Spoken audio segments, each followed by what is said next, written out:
So guys, good evening. May bisita tayo. Si AJ on the house. Papahingayin natin tong kanyang sprocket o operahan natin.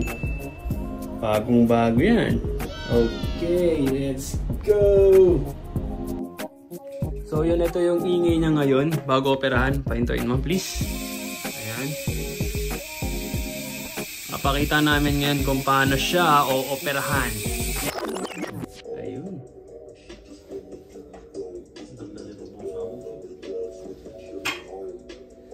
So, yung ngipin niya, ayan, 6 poles, small teeth,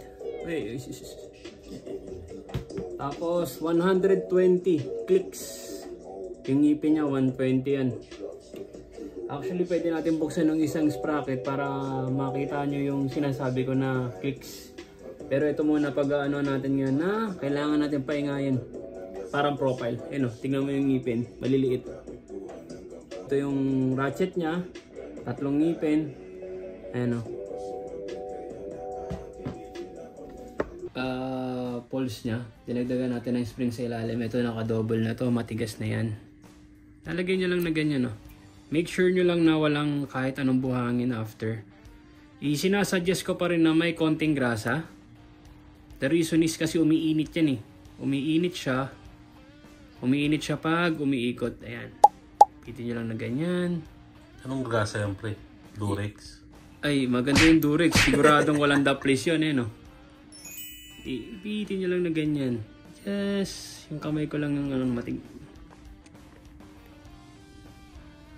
Ayun. Ayan na siya. Pang ilan na yung cups?